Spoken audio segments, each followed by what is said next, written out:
Good evening, everybody, and welcome to the New South Wales Family Day Care Association webinar in the PD in Your Pocket series. My name is Elizabeth and I am your presenter for this evening. We have a fantastic big audience with us tonight, which is so great to see everyone investing some time into PD in Your Pocket.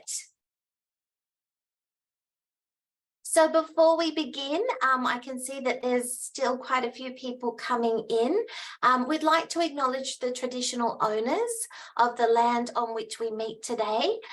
So the land we call Australia has many different lands with many different traditional owners, and New South Wales Family Day Care Association is presenting this webinar from Gadigal country as part of the Eora Nation.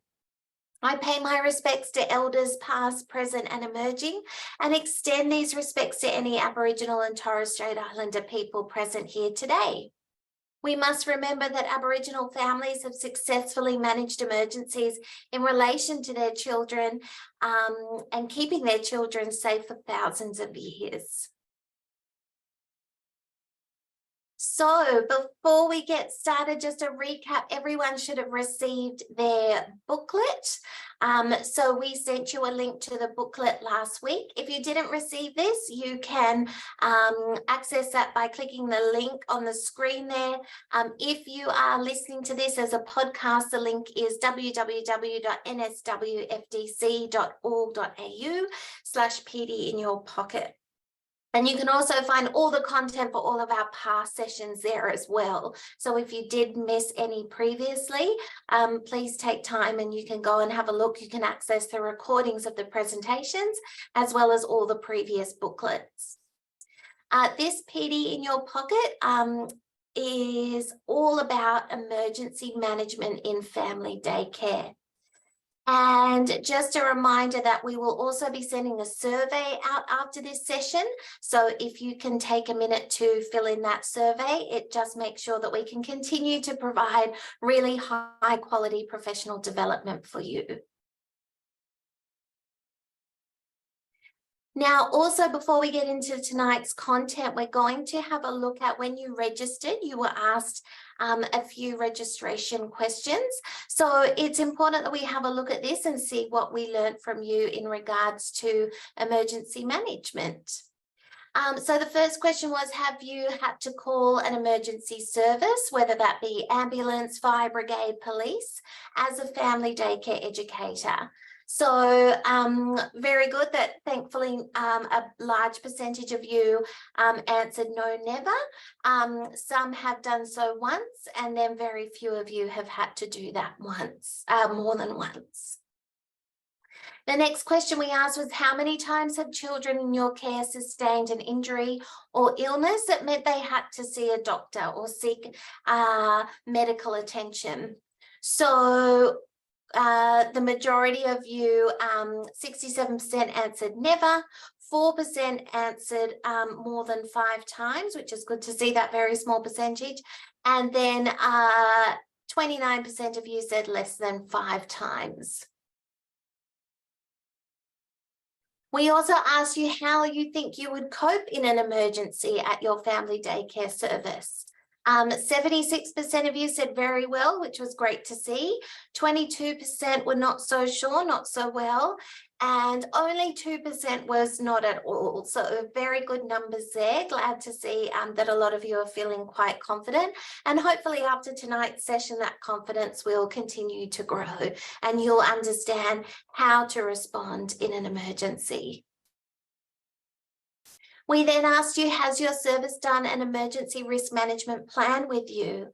86% of you said yes, which is fantastic. 9% weren't sure and 5% said no. So after tonight's session, if you are in that 5 or 9%, you can certainly have that discussion with your service and see how they can support you in that area. And then, do you think one of your children could ring 000 if something happened to you? Which is a fantastic question. Only 45% came back with yes.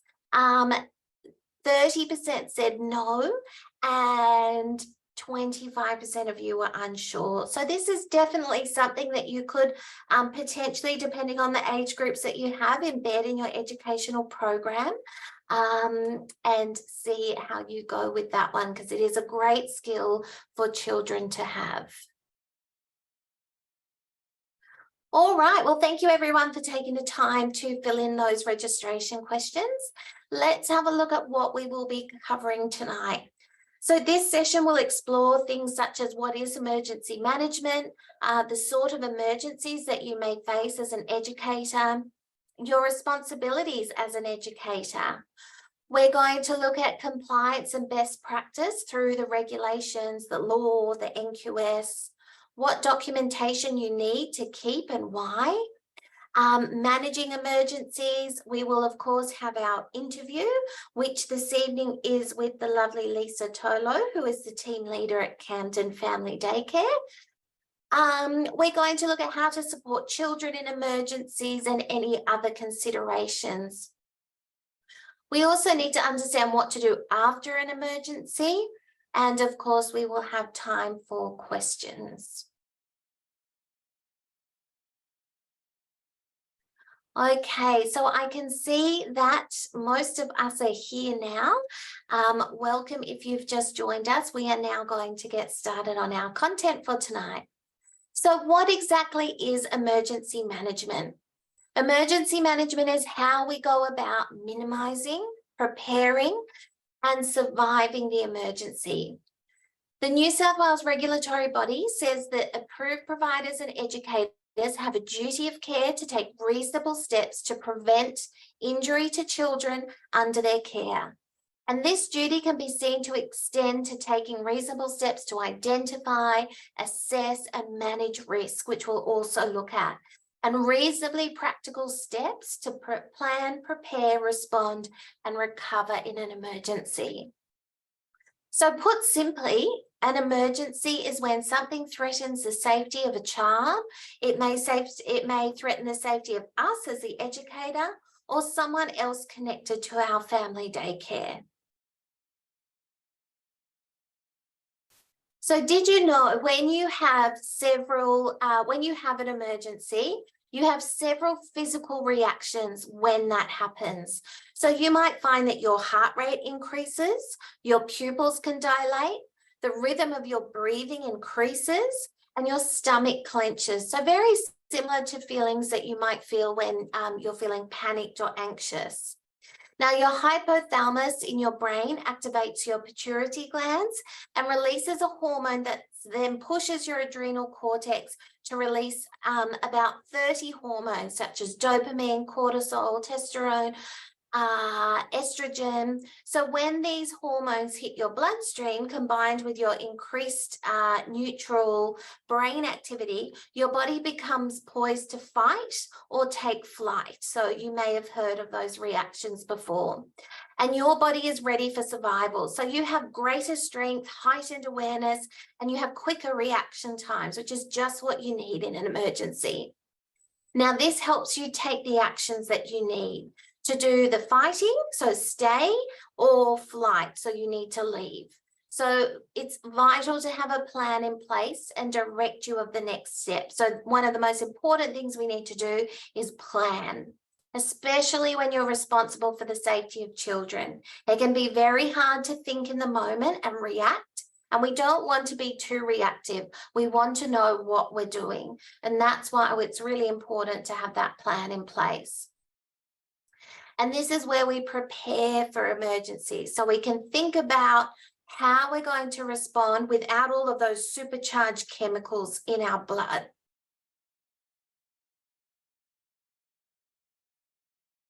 Now, preparing for emergencies helps us sort out the hard things before it happens. It allows us to hopefully face the emergency knowing what we do because we have thought about the scenario in advance. So by performing and documenting a risk assessment, you would have worked out how to minimize the risk to children and yourself and the likelihood of emergencies occurring. So you can then plan steps like when you go, where to go if there is an emergency, if you're forced to evacuate your home, And you should have the necessary equipment on hand if you need to make such a rapid exit. And that's something else that we'll talk about tonight. Emergency service personnel, such as firefighters, spend considerable time preparing for the emergencies they face every time they go on duty. So they train and they know what they're going to do from the moment a call comes in to when they've entered a burning building, for example, and then what they do afterwards. Now, they hope that they never have to put this preparedness into action. But if they do, they know exactly what to do to keep their community safe. So it's the same in family daycare. You have to be prepared in case the worst happens, but we hope that it never does, because this means that you and your children are safe. But the statistics tell us that education and care services, including family daycare, have to implement those safety measures around emergencies, and emergency services attend education and care service in New South Wales around 700 times a year. Now, not all of these visits turn into serious incidents, but given these statistics, we can see why planning for emergencies is very important.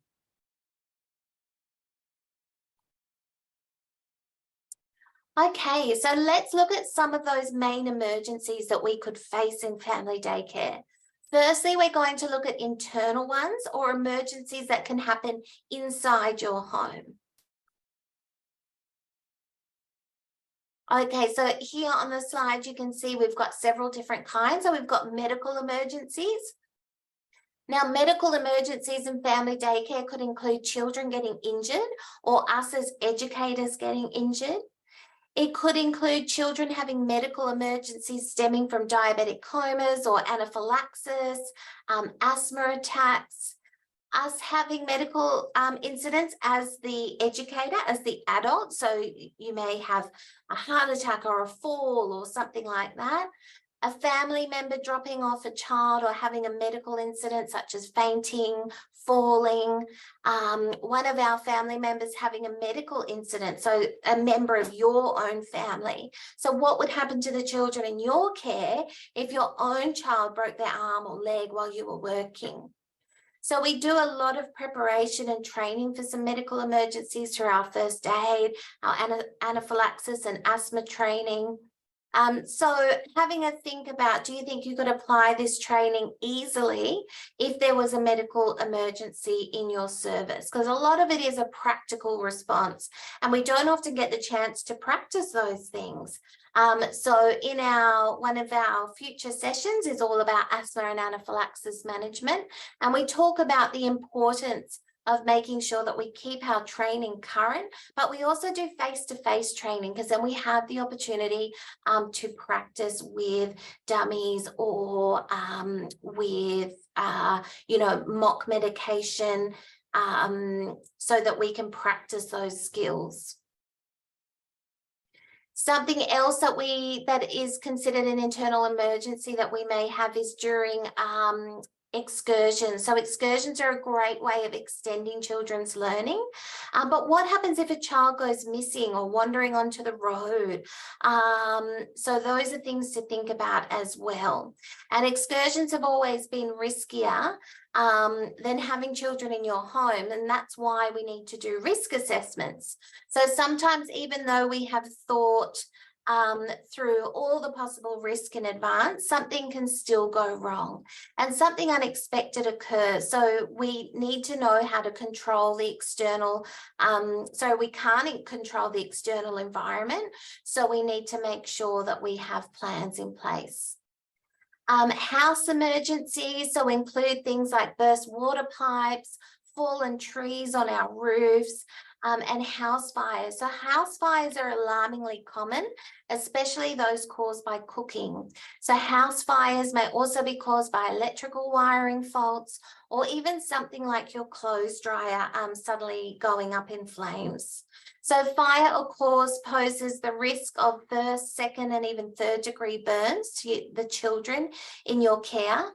And the very nature of an emergency is that it's something that usually happens quickly. It's not something that happens that we get a bit of a warning. It often happens and we have to react very quickly. And they can also happen when we're trying to multitask. So educators in family daycare are often multitasking. So making sure you're aware of the hazards that can sometimes be created by that.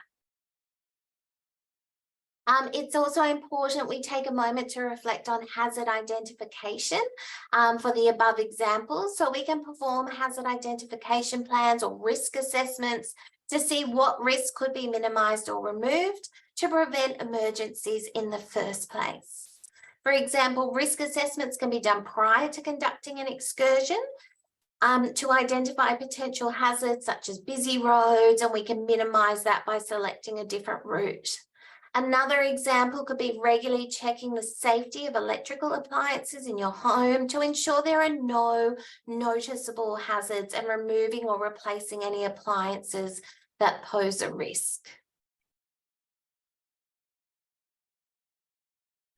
Okay, then we have external emergencies. So that's things like bushfires, which can start very quickly, and we need to know how to protect ourselves and also the children in our care.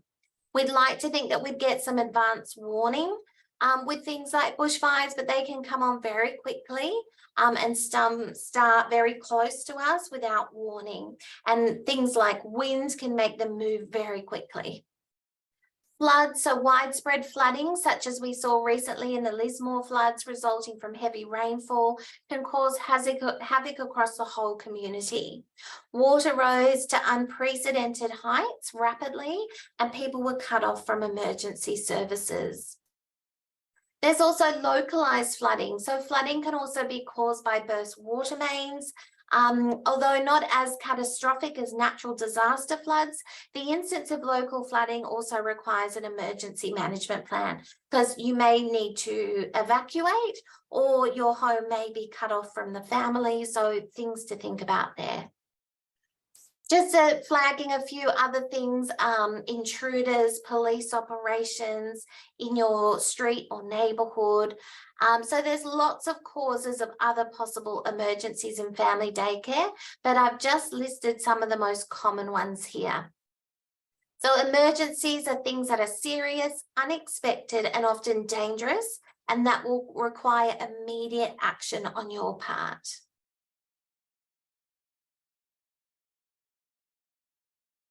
Okay, so as an educator, you have responsibilities for many things in relation to emergencies.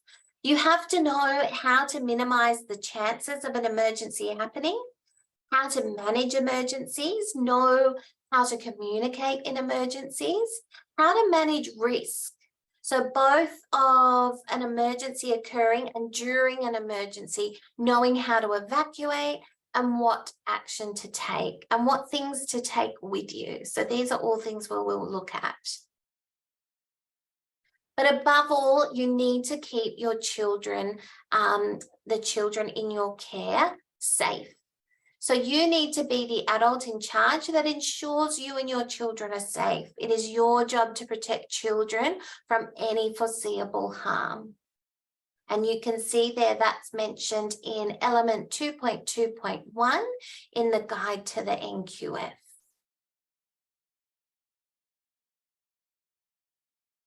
So what do the laws, regulations, and national quality standards require? As always, we always touch on the laws and regulations and the national quality standards because they absolutely guide compliance, but also best practice, what we should be doing to provide top quality care. Children have a fundamental right to be protected and kept safe when they attend an education and care service. Unsafe settings and situations can negatively impact on children's physical health and well-being, which in turn can negatively affect their experiences, learning, and well-being in the present and throughout their lives. Whoop, I missed one. So in the national in the National Quality Standard, the main element of the National Quality Standard that impacts on emergencies is element 2.2.2, incident and emergency management. You can see it there in the yellow box on the screen. And it tells us that there must be plans to effectively manage incidents and emergencies, and that these plans are developed in consultation with relevant authorities. They must be practiced and they must be implemented. So under this element, educators must have things such as emergency procedures displayed predominantly, easy access to an operating phone, emergency telephone numbers displayed, easy access to emergency equipment such as extinguishers and fire blankets. Educators must also have evidence that they or their service communicate information to families about your emergency procedures and plans. So your families must know how you deal with emergencies. You also need to have evidence that you discuss and practice emergency drills with children. So keeping a record of whenever you do these drills. Know how to use emergency equipment such as your fire extinguisher, and have evidence it is serviced as required. So written emergency and evacuation procedures, including instructions on what you have to do in the event of an emergency, an emergency evacuation floor plan, and plans to manage health emergencies such as asthma or anaphylaxis. Now, if we look at quality area 2 as a whole, it reminds us of our overall responsibility for emergency management. The approved provider, nominated supervisor, coordinators, and educators have responsibility for supporting the health, protection, safety, and well-being of all children. In exercising their responsibilities, they must take reasonable care to protect children from foreseeable risk of harm, injury, and infection. So then we will go on and we'll have a look at the education and care regulations that relate to emergency management. Now, the regulations tell us that we need to have emergency and evacuation procedures that set out instructions for what must be done in the event of an emergency, as well as emergency and evacuation floor plan. So a visual of what that looks like, which will be very specific and contextualized for our service. Additionally, the service must ensure that a risk assessment is conducted to identify potential emergencies that are relevant to each educator's home. Emergency and evacuation procedures are to be rehearsed every 3 months by each family daycare educator and the children being cared for that day. These rehearsals must be documented, so make sure you're keeping a record of that. And also when you're recording it, not just that you did it and what you did, but also include reflection. So what worked well in that drill, what went wrong, and what could you identify to improve if you really did have to evacuate? What can you do to improve? So for example, on your drill, you might find that the side gate during evacuation doesn't stay open. And so one of your reflections might be that you need to have a hook to hold that gate open so that you can all evacuate efficiently. Just things like that. So constantly doing critical reflection. All of these are in Regulation 97, and the regulations also tell us that an educator must have access to a phone to enable you to call families, emergency services in case of an emergency, and that's in Regulation 98.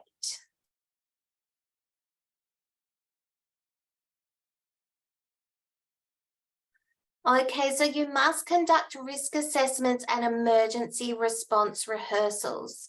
So emergencies and evacuations are both a response to a risk of a child being hurt or injured, but are also inherently risky themselves.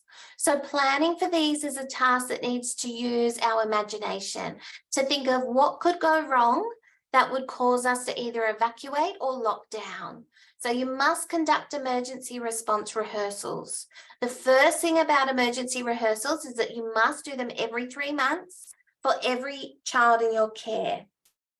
So whoever's with you during the week must go through one evacuation or lockdown rehearsal every 3 months. So try and do them on different days when you know different children are in attendance.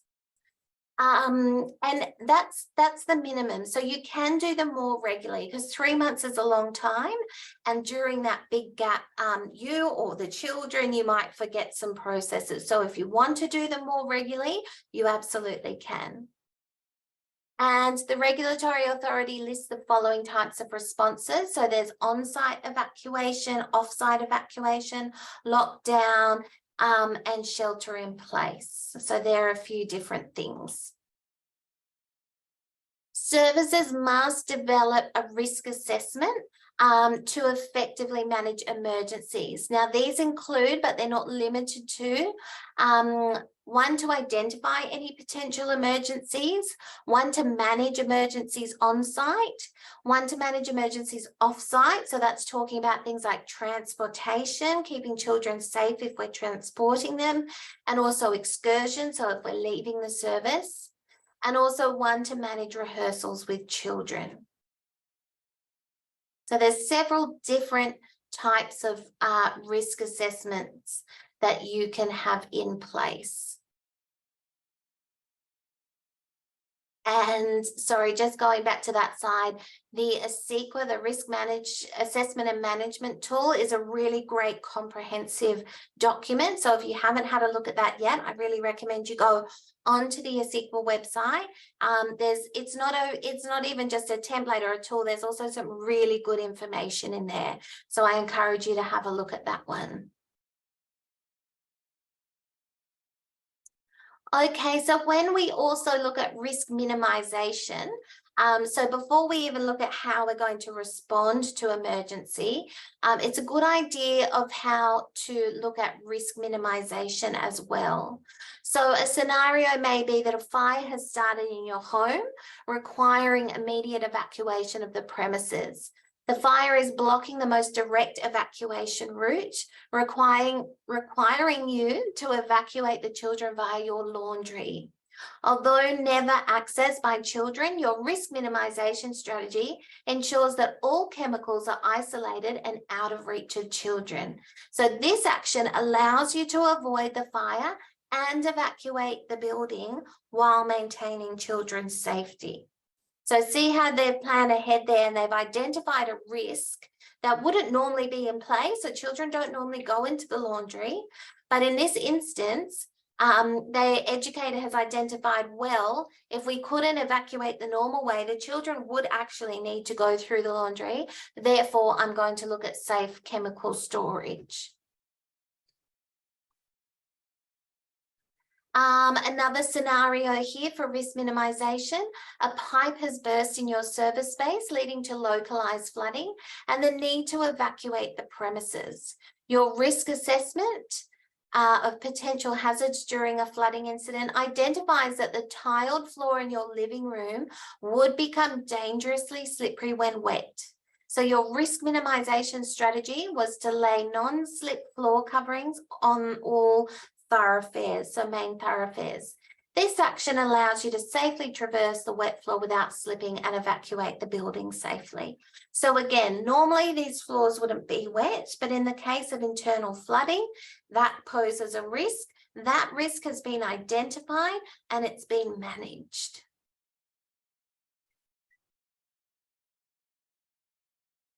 And another scenario here, you are planning your evacuation route and choosing potential assembly points. Your risk assessment of a nearby nature reserve identifies a storm drain that has the potential to contribute to flooding. The alternate assembly point is next to a busy road, increasing the risk of a traffic incident. Your risk minimization strategy is to plan for contingencies in your evacuation route. So you plan a route to the nature reserve when potential flooding is not a hazard, and to the alternate point during heavy rain or weather. So they've identified a hazard at one of their evacuation points, and they've then got a contingency plan to use in case. So again, identifying any potential risk and putting strategies in place to minimize that. Now, do you do scenario-based rehearsals or drills? Sometimes these help because you come up with scenarios that you can explain to children. So rather than just blowing the whistle and doing an evacuation, but not actually applying it to any scenario, much better to apply it to a scenario and engage them in the process of preparing to evacuate or lock down in response to that particular emergency. So the regulatory authority has possible scenarios on their website.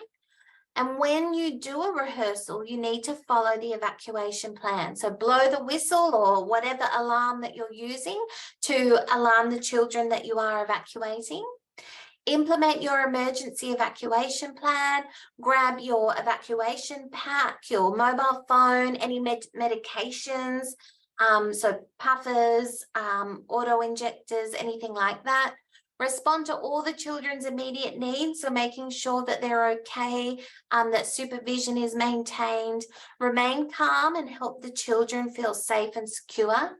Take the children to the place you have decided on your plan, so the assembly point, if it's an evacuation, and document the rehearsal and evaluate it. So evaluating is going back to the points I made about reflecting on what worked well, what didn't work well. Maybe the children need more practice in terms of if you're using a rope to keep them together for them to hold on to, maybe they need to practice that more. Maybe it's just them not even knowing what that whistle sound is. So getting them really familiar how to respond. And making sure each child has the opportunity to practice different types of emergency procedures, whether that be evacuation, lockdown, medical emergencies. Again, you need to reflect on your emergency rehearsal. So document, evaluating and reflecting on your emergency is mandatory. So not only does this provide evidence of your practice for your service provider and an assessment and rating visit, but you may also identify more effective procedures. So not just doing it for compliance sake, but to genuinely improve your current processes. Some questions that you might ask yourself is, if it was a real emergency, would it have worked well? Were there new things that you learned about how some of the children may react? What are the challenges that you faced? And can your processes be simplified? So a few things there to think about.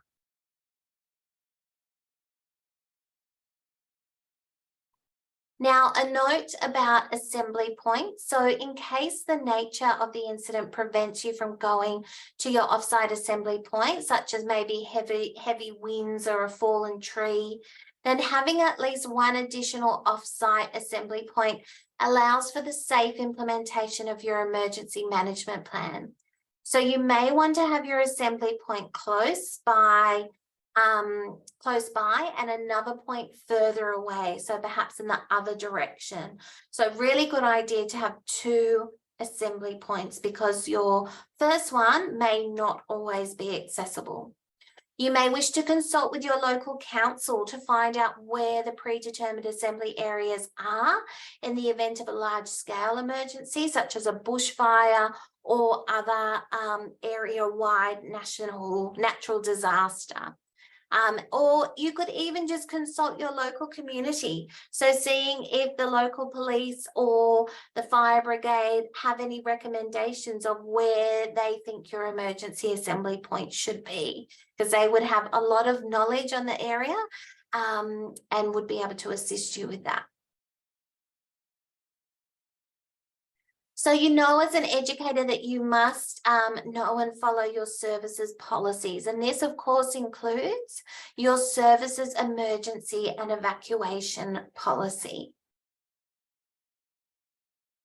Your service provider will have an emergency policy that will guide your professional practice. So it's important, it's a really important document that defines your role in an emergency and what you can expect your service to do.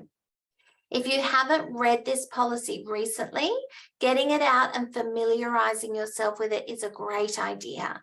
So you can also access the ASEQA guidelines on emergency and evacuation policy guidelines. And you can find that document there. The link for that one is at the bottom of the slide. So really good document to guide your practice in this area.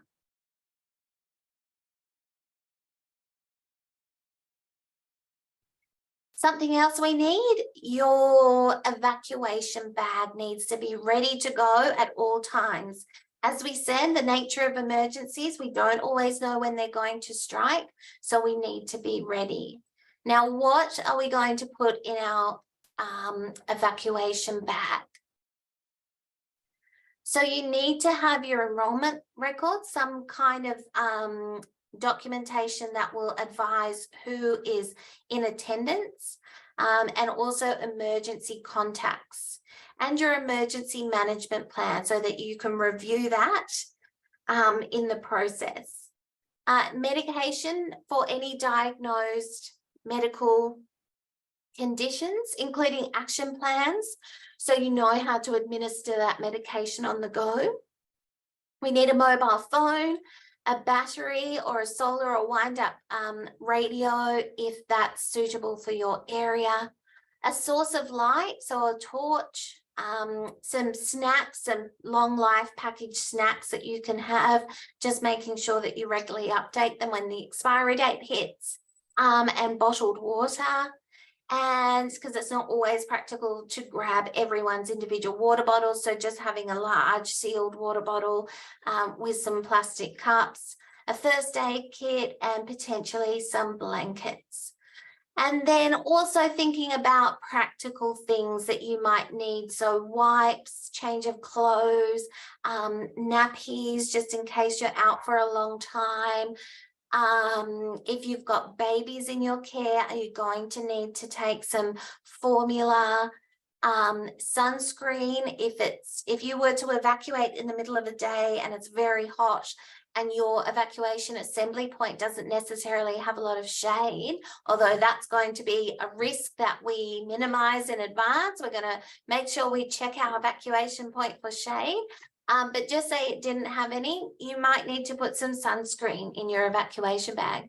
Just making sure that you regularly check this bag for expiry dates, because sunscreen and other disposable items like your food and things, they will expire, they're perishable. Mobile phone charger and battery pack, and then tissues, anything like that, any practical things that you can think you may need.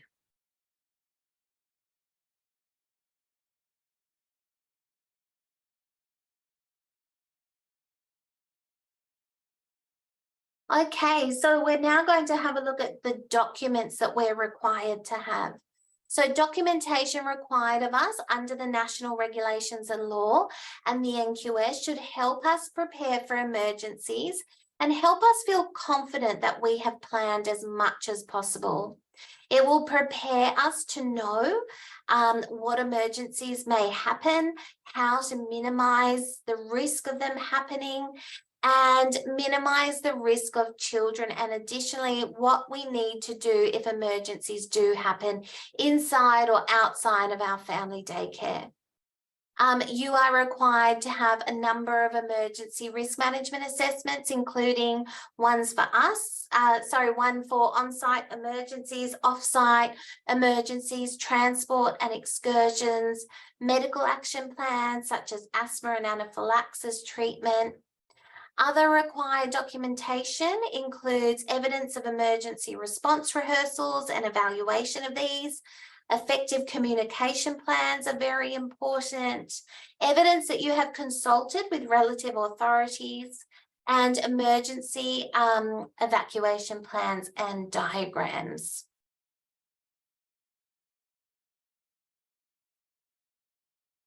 So as we said in the risk management PD in your pocket, we had a whole package on that. Planning for emergencies requires us to use our imagination. So we need to think of what could go wrong that would cause us to either evacuate or lock down, as well as what could go wrong in the evacuation.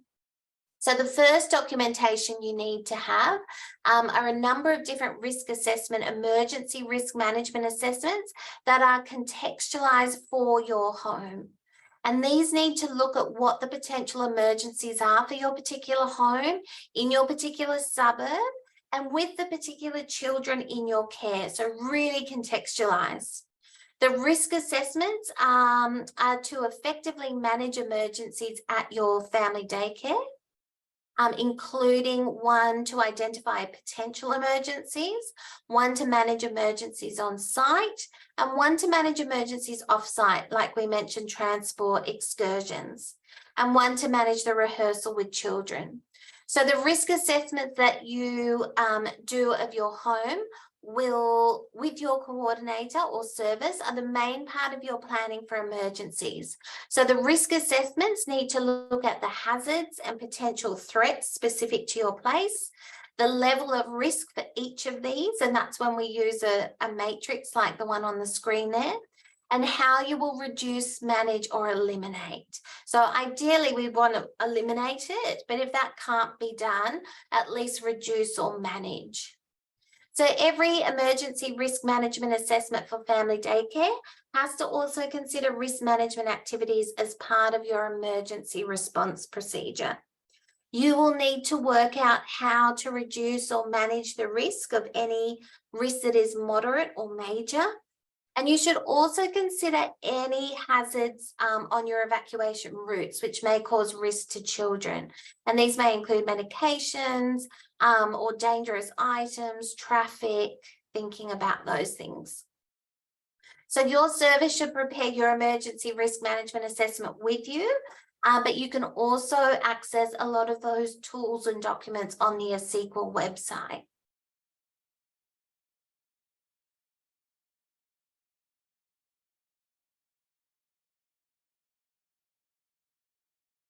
Okay, so as I said previously, you have to document your emergency response rehearsal and have documentations of your evaluations of these. So these two checklists are from the New South Wales Regulatory Authority's website. And they're great templates and documents, emergency response exercise. There's a debrief template and an observer checklist template. And the link to those are on the screen there. So these are really great tools to help us document evidence of emergency response. You also need to have written communication plans for emergencies. So communication is a vital element of an emergency response, whether that be an evacuation exercise or a response to a real incident. But you also have to communicate to families about what you have planned to do in an emergency. So have you told your families about your escape routes, your emergency drills, and where your emergency assembly points are? Have you told them where they will be able to find you if you have to go to an emergency assembly point? Have you got evidence of that communication in case it's required during assessment and rating? You may want to rehearse your communication plan to test its effectiveness in an emergency. So the regulatory authority reminds us that some service directors or coordinators may feel that they must retain control of the regulatory of communications. However, in the event of an emergency, communications outside of the service will need to occur simultaneously to emergency, especially in family daycare. Your service has to consider communication plans for when an emergency may impact a number of educators at the same time. So if there was a community bushfire or a community flood, and what that looks like.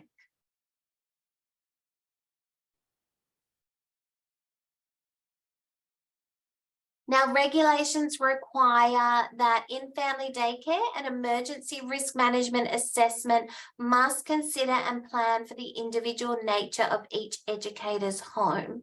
So each must have an individual considered risk assessment. As part of the NQS, these must be drawn up in consultation with recognised authorities.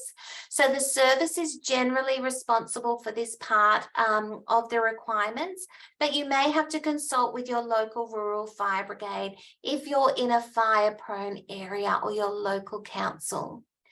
The ones on the page are only samples, so you may be aware of other recognised authorities that you need to consult with in your unique situation.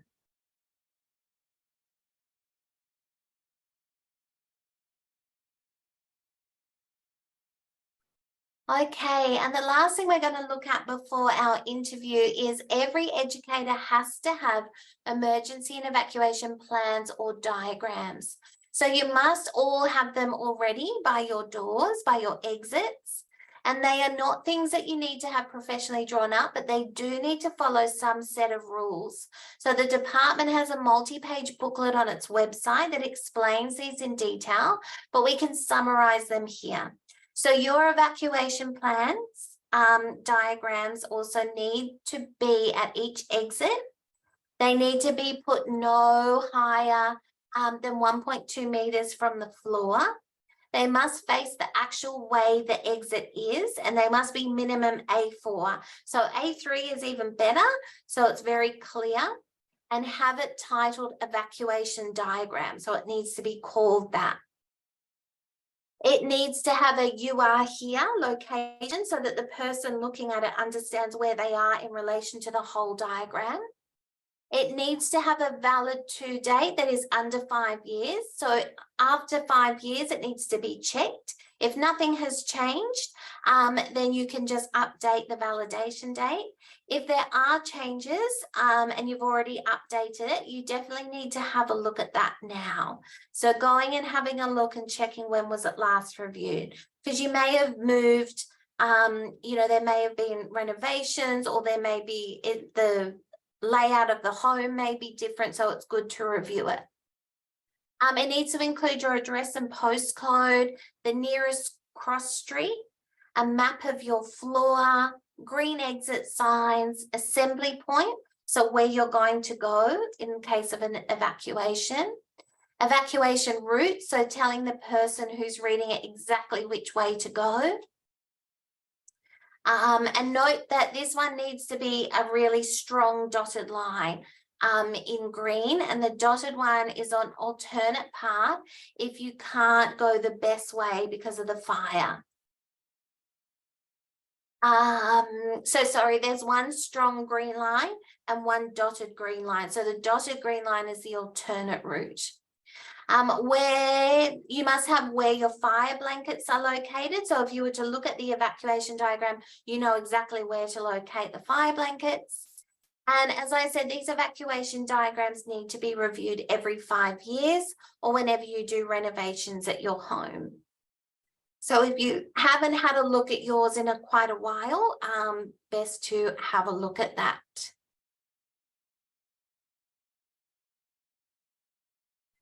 Okay, so we are now at our interview.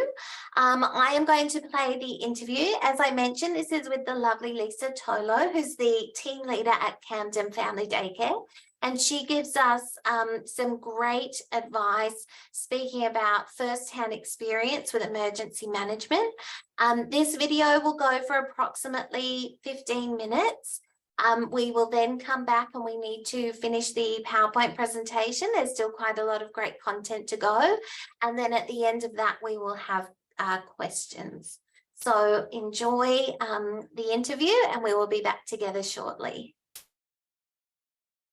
Hi, everyone, and thank you for joining us today for our interview. My name is Elizabeth, and I'm coming to you today from the home of the Gadigal and Wangal people.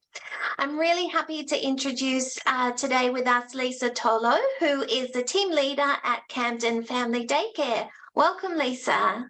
Thank you, Elizabeth. And I'm meeting with you today on the Darbarwell land. Fantastic. Thank you for taking the time to share your knowledge and experience with us today. So Lisa, could you start off by telling us why do you think planning for emergencies is so important for family day care?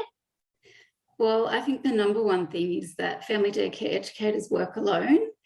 So they're the ones solely responsible for keeping themselves and the children safe. So yeah, I think having a plan gives them the confidence to know what to do if ever there's a real emergency that comes up, because at that time you could be feeling quite panicked, and if you already have a plan, it saves you time worrying or thinking it through, and it can save you making a wrong decision. Just put your plan into action. It's also part of compliance and being compliant with the regulations and codes of practice, that everybody has a plan in place. Fantastic. So can you tell us about an actual emergency that you're aware of in family day care and what happened? I can actually. We had a very recent incident with an educator who had a sick child.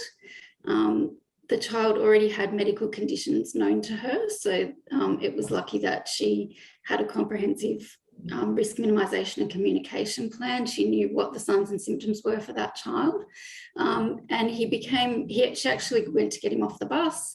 The bus driver said he'd been unwell on the bus.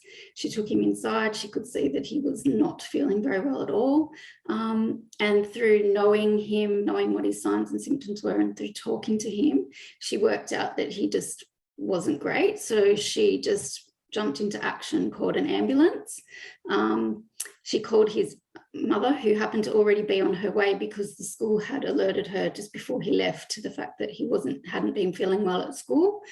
And yeah, so having a plan in place for that really helped her. She was a very quick thinking educator as well, because she was able to text families and let them know that not to be alarmed that there was an ambulance in the driveway for when they were coming to pick up their own children. But yeah, and she stayed with the child until his mother arrived, and then the paramedics arrived and took over.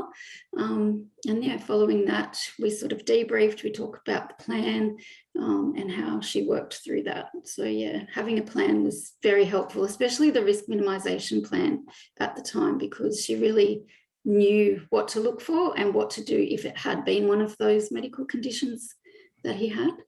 Oh, fantastic. That sounds like a great response. Thank you for sharing that with us, Lisa. Something else I want to talk about is there's been a lot of confusion in the sector about the need for emergency evacuation plans to be displayed near every door. How complex do these need to be, those plans? They don't need to be complex at all. They actually need to be quite simple, because obviously in emergency you're not going to stand there and read pages of a plan on what to do and how to get out. So the more simplified, the better. And having just been through A&R, I can tell you a couple of things that our authorised officers were looking for. One of those being that the evacuation plans were clearly displayed at the exit or on the exit if possible. That the route and the alternate routes were marked, and they were really looking for having them marked as "you are here" at the specific exit to show the readers that this is where, this is where you are. Okay, fantastic. Yeah, it's always good to hear some feedback on some A&R experiences, so that's very helpful. Yeah. And Lisa, what do you recommend that every family daycare educator should have in their emergency evacuation pack, or their grab bag, some people call them? Yeah, I think first and foremost, emergency contact information, because depending on the emergency, you may not have access to digital information, whether that be your phone or your software. So I think having up-to-date printed information. So I think it's good for educators to keep that information constantly up to date. So if they know, it's probably just good practice every now and then to update them anyway, but particularly if you know a family has changed their details, you should update the details for that child. And then I think other than that, like probably some water, some cups, because you're probably not going to be grabbing things like drink bottles, maybe some provisions like tissues, gloves, snacks. First aid kit should be nearby, or one in the bag if possible, and maybe like a book or something to keep the children entertained if you have to sit for a while. Yeah, I think a lot of educators too will be having, they're suggesting white hats so that in an emergency, the emergency services people can identify who's responsible, like who's called emergency services. Okay, great. Yeah, they're great suggestions. And from your knowledge or experience, do you feel that risk management actually helps in pre-thinking the sort of emergencies each educator might face? Yeah, 100%. I definitely agree with that. I think like working through a risk assessment, it's, you know, it allows you the time to really sit there and think about, okay, what are the risks, what are the hazards, what emergencies might come up that, you know, I could possibly have to face, and then what am I going to do in that circumstance? Where am I going to go? Where should I take the children? Who should I contact first? If you've worked through it all in a risk assessment, in your own time, when you're not panicked, because obviously in an emergency situation you're going to be quite panicked, you're going to have adrenaline running through your body, you're not going to probably think straight. So, well, some people do, some people don't. You never know until you're in an emergency.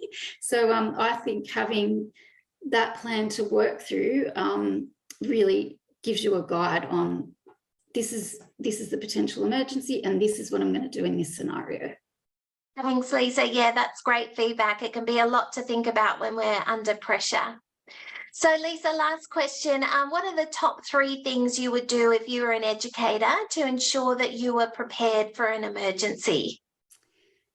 First of all, I would have a plan, and I would have that for every scenario. So I would have thought about what's going to happen. What will I do if I have a fire? What will I do if there's an intruder? What will I do if a snake decides to just visit for the day? So a plan of what I need to do, where I'm going to go, who I'm going to call, all those things would be the first and foremost. And then I would practice the plan for each scenario. So making sure that, you know, not only do I know what I'm doing, but the children are quite comfortable that, you know, if we call a fire, they know that they're going to follow these certain instructions for a fire. If there's an intruder and we're going to do a lockdown, then they know what to do. And I would suggest having everything ready to go. So like you said before, your grab bag, have those supplies, have those emergency contacts, have it there ready to go. Especially, like, as I said, the emergency contact numbers and things like that, and making sure that they're up to date at all times. So that would be my top 3. Have a plan, practice it, and have provisions ready to go. Fantastic. Well, that's given us a really good insight into risk management in family daycare. So thank you so much for your time, Lisa, and we'll chat soon. Great. Thanks, Elizabeth. Thanks for having me. Bye. Okay, welcome back, everyone. I hope you all enjoyed that fantastic interview with Lisa, and a big thank you to Lisa for sharing all her experience and knowledge with us. So we're now going to have a look. We've still got quite a few slides and content to get through. We're going to have a look at supporting children during an emergency.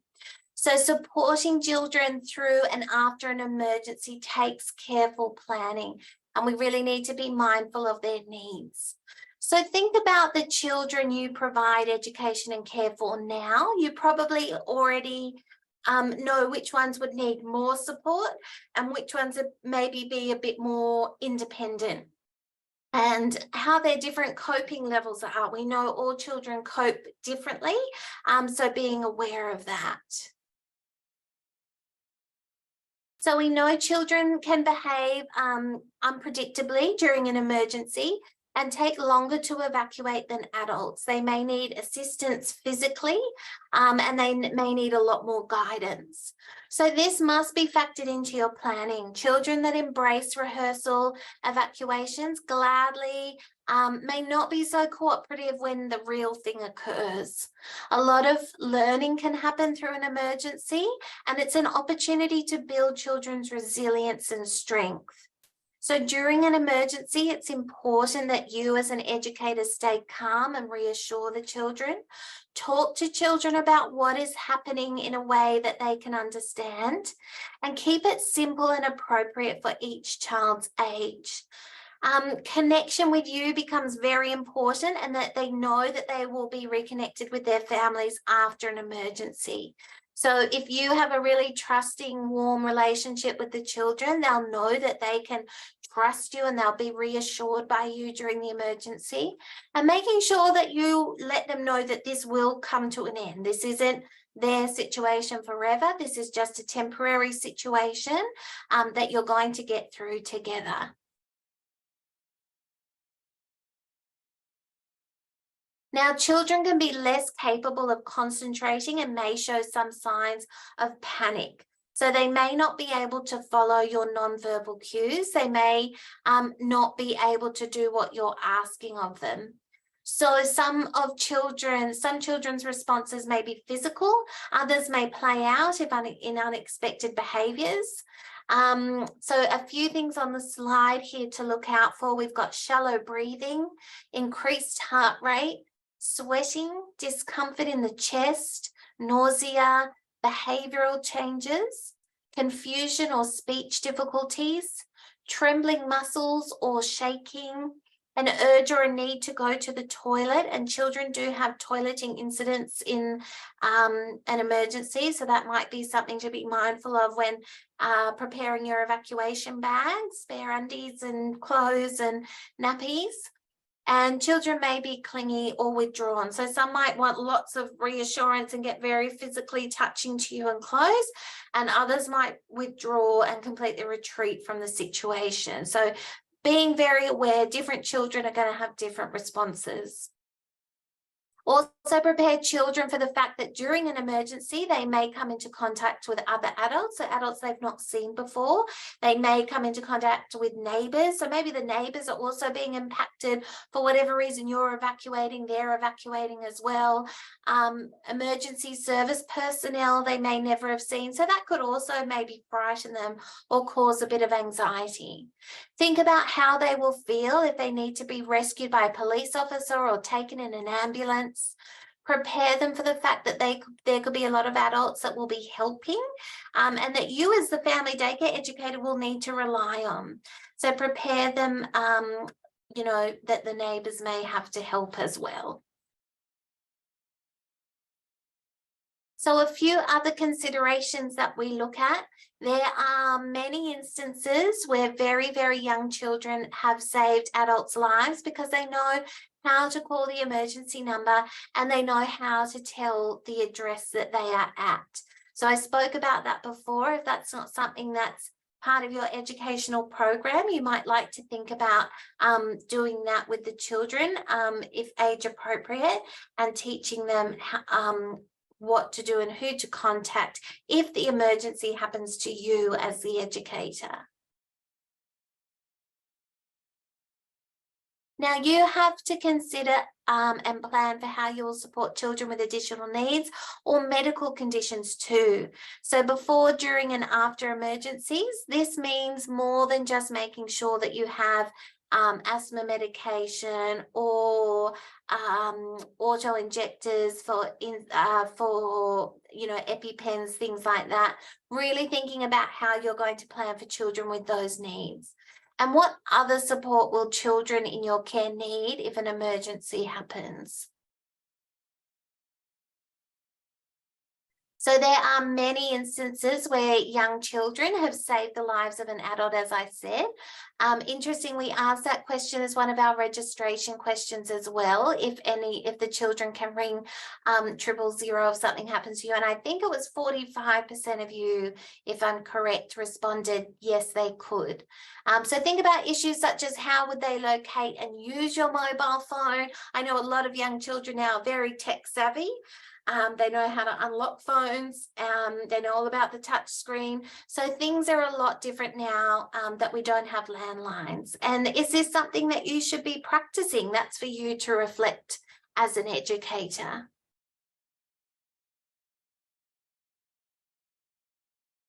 So think about how to get them past your phone's lock screen, or is this not necessary with your phone? So remember, they can't necessarily understand how to swipe up, although some children are very good at this. Okay, we're now going to look at what to do after an emergency. So planning for emergencies also has to consider, we also have to consider what you're going to do after an emergency has passed. Now, younger children may not fully understand what has happened. Older children may have an increased need to understand why something happened. So thinking about all these factors, your older children may be really curious and want to know more, and your younger children may be really confused and not understand what's happened. If you face an emergency, or any other educator at your service does, once it's over, ask what you can learn from it. So it's important to reflect on your practice, and if necessary, consult with your service to seek guidance on possible improvements. So some good reflective questions to ask yourself that I'm going to provide for you now. Did your policies and evacuation rehearsals help? And if they're not helping and you didn't really gain anything from doing those 3 monthly rehearsals, then something's not right. We don't do them just for the sake of doing them. They're there to help our practice and constantly improve what we do. So revisiting that. Do they need to be changed because of what you learned in an actual emergency? So when they were put into actual practice, what did we learn from that? Because obviously the real event is going to always be different to a rehearsal or a drill. So looking at what we learned. So it's the one good thing we can come out of experiencing a real emergency is gaining knowledge and experience. Another question, how could you improve upon your services policy or your risk management plans or your evacuation routes? And do you need to change the rehearsals moving forward? So now that you've had a real life emergency, what can you then do differently?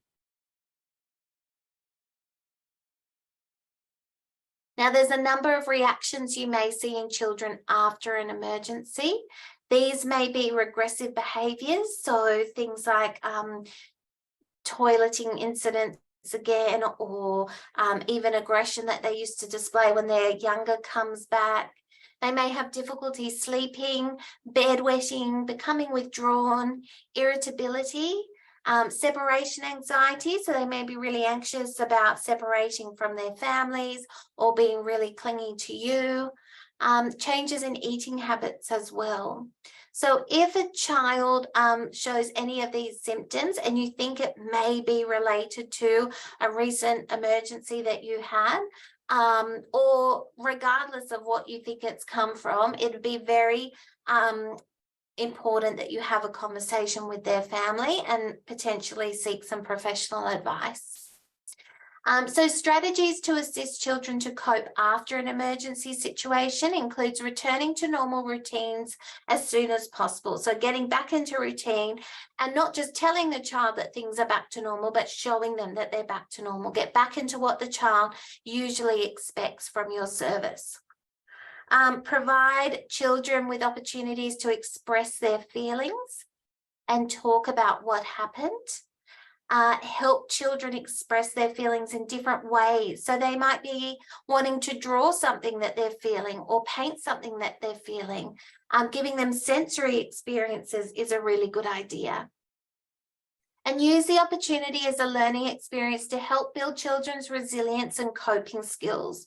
So experience such as reading storybooks may provide the opportunity to openly discuss what happened between educator and child.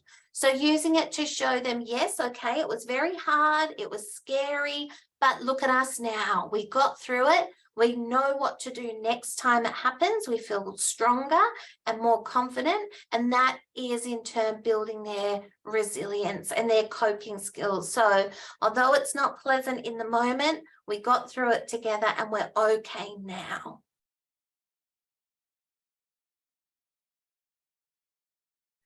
Sometimes in areas like emergencies, it's hard to work out what is your role and what is your services role. So let's have a look at that.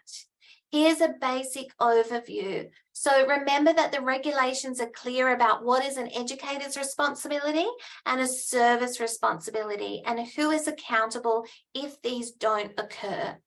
Often these responsibilities, given the nature of family daycare,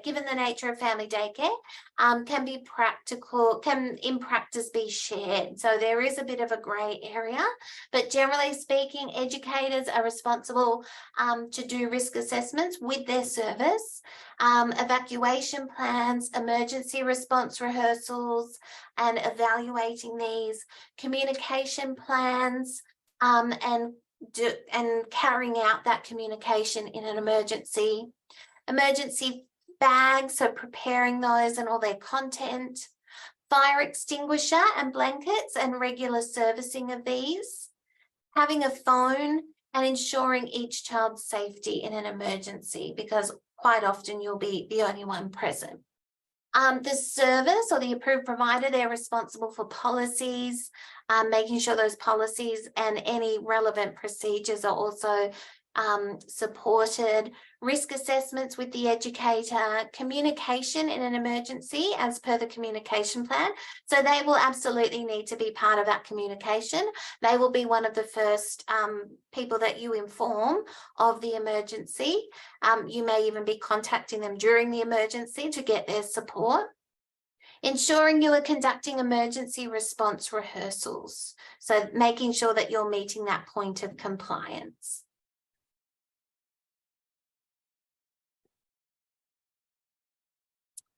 Okay, and then we also have some additional resources to support you. Now, in terms of risk management, there is a lot of fantastic resources out there. So I want to go through some of those with you now. Now, there's lots of resources. For example, New South Wales Fire and Rescue have great educational resources.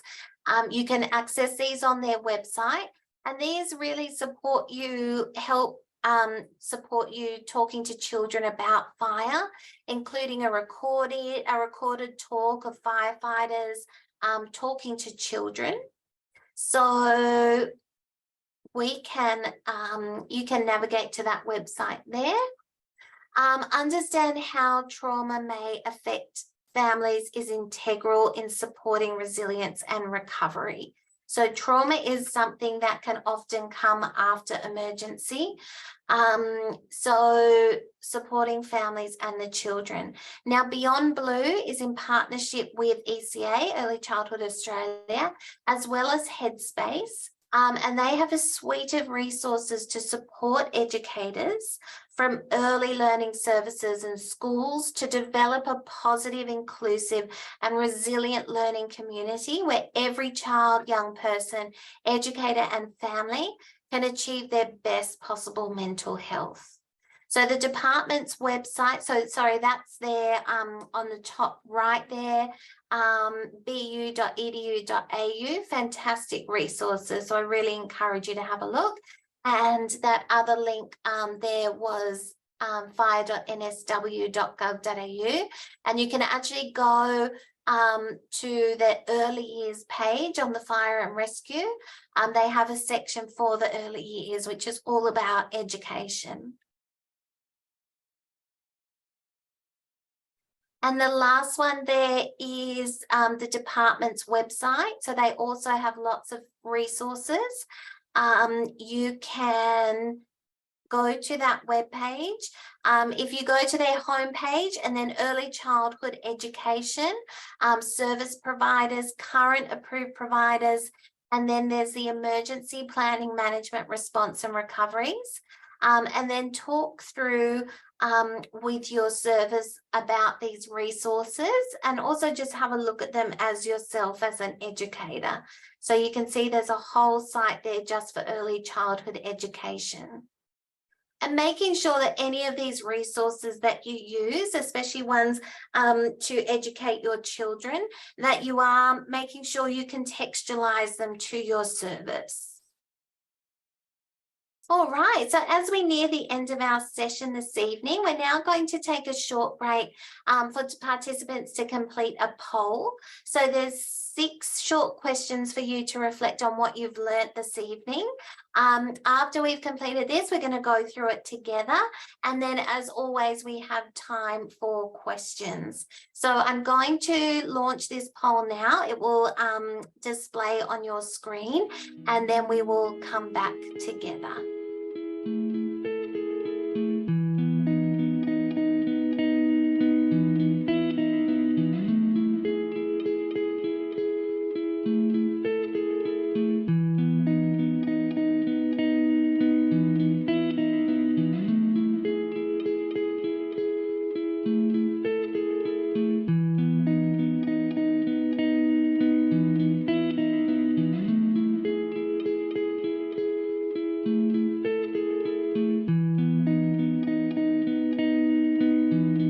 I can see lots of great responses coming through. I'm just going to give you a couple more minutes. I think we've got about half of you have now completed the poll. So just a couple more minutes.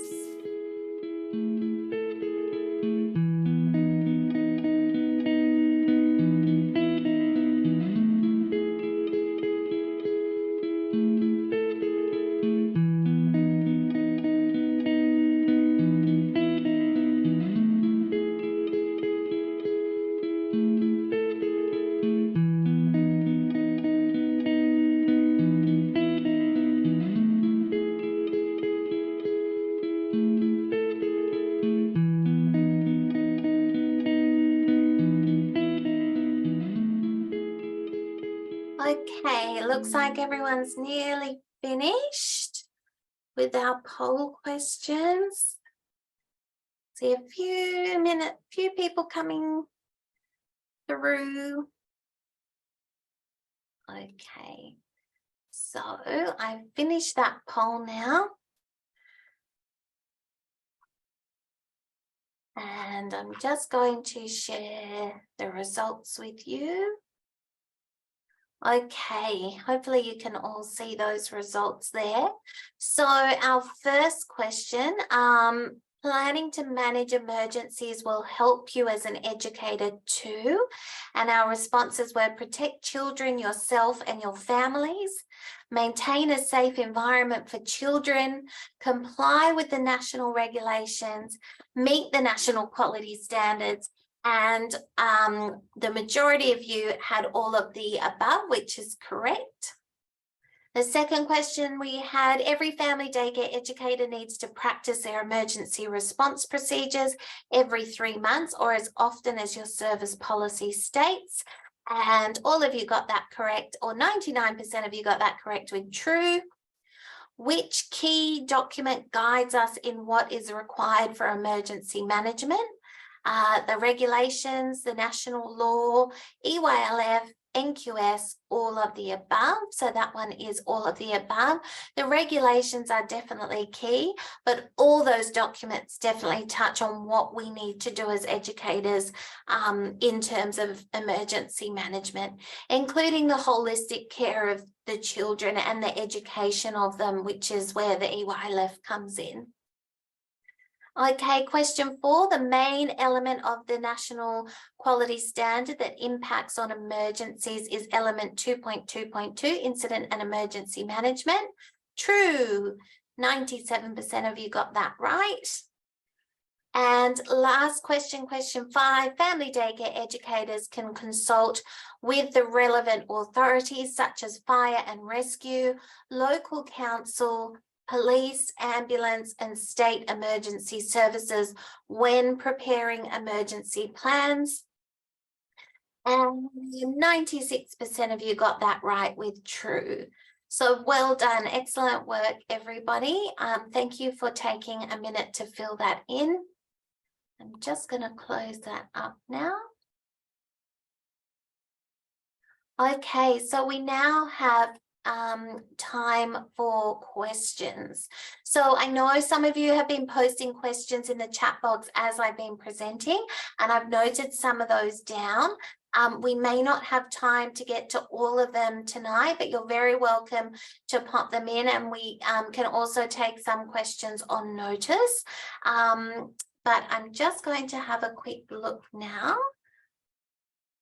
So one of the first questions we had was someone was concerned that they had missed their 3-monthly evacuation procedure, or their drill, sorry, and they were concerned about what that looks like in terms of compliance or assessment and rating. So I wouldn't be concerned too much if it's just the one that you've missed. I think they actually even said that it was just delayed and it was done in the 4th month rather than on the 3rd month.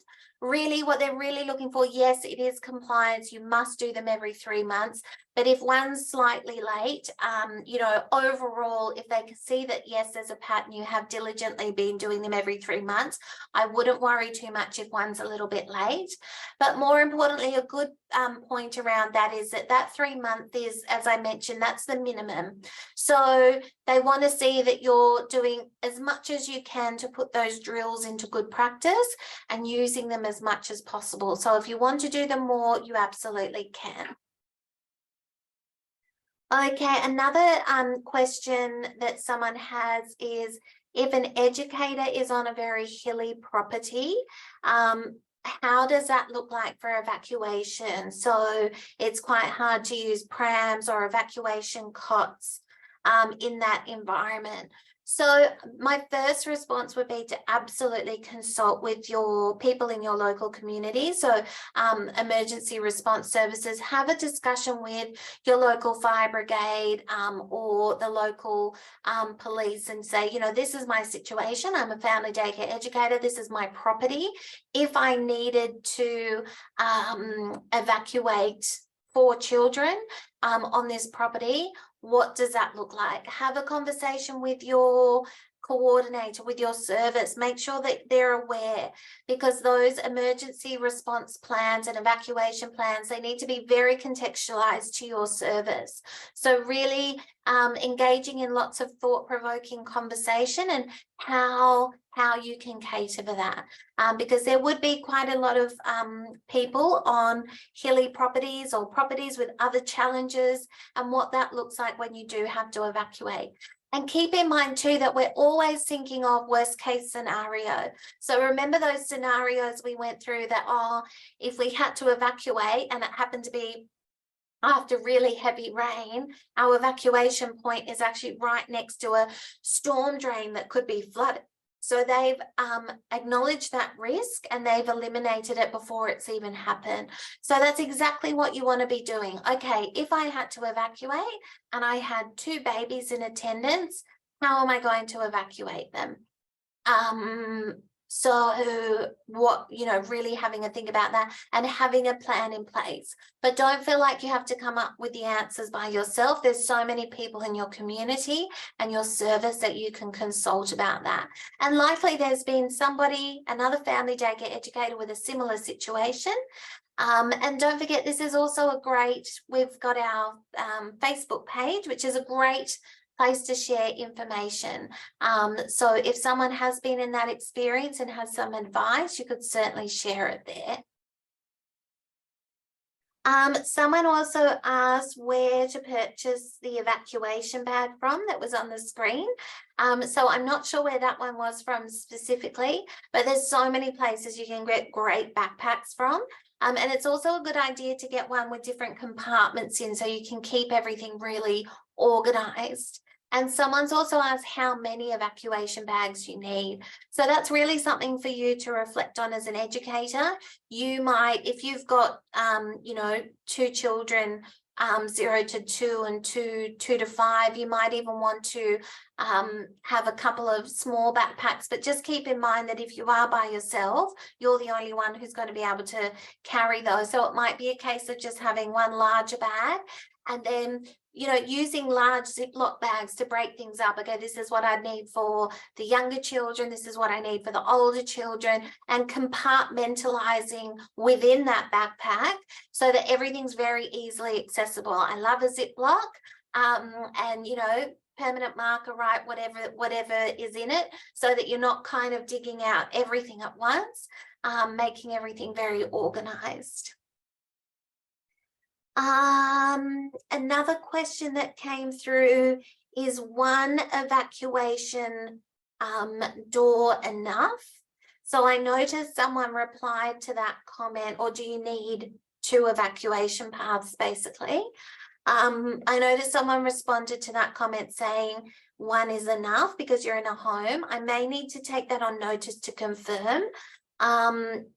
But logically, I would always say it is best to have 2 options if you can. If there is a way that, you know, you can go out the front exit or then you have a second plan out the back, if that's an option, I would definitely plan for both. Because as someone mentioned, you never know what's going to happen. Something could block your main exit, then what's going to happen? So you need to have that plan B. Hopefully that would never happen, and you can always use your main exit strategy that's on your evacuation plan. But if you have the opportunity to have a second exit, whether that be out the back or down the side, whatever that looks like, you can certainly have that. Okay, another question, what's the emergency number that you call from a mobile? And someone has helped me with this one, so it's 112. So if for whatever reason you can't dial 000 on a mobile phone, you can also dial 112. Okay, just waiting to see if there are any other questions. Okay, so someone's asking, how can we teach children to call the emergency service if the emergency is happening to you? So there are that fire website that we looked at in the useful resources. They do have a few educational experiences on educating children how to contact emergency services. But it might just be simple, you know, playing a game with them, or there may be some books available to read with the children about who to call in an emergency, but obviously making it very clear to the children that it's only for emergencies, just so that they don't start playing around and dialing that number unnecessarily. But it is a really good thing to teach children and to embed in your educational program. And I'm sure the families would be on side and appreciate that too. Okay, it looks like we're finishing up. Thank you for all the fantastic comments. I'm so glad that you enjoyed it. Okay, well, it looks like that was all of our questions. We're just going to go to our last slide here. So that does bring us to the end of this session. It looks like a lot of you enjoyed it and you gained so much, which is absolutely fantastic. We had a huge audience tonight, which is very exciting, but I know that you've all had a very long day. So we will wrap things up. Please remember that you can participate in the Facebook group. So if you haven't already joined, open your Facebook and type in PD in your pocket. And as I mentioned, it's there as a space for you as Family Day Care educators to share information, share experiences. So please jump on there. We will send out your certificates in the coming days. And also after that, a survey, if you could take a minute to fill that in for us, we would really appreciate it. And thank you to the New South Wales Department of Education, who has funded this session through their sector development program. So fantastic that we can continue these sessions.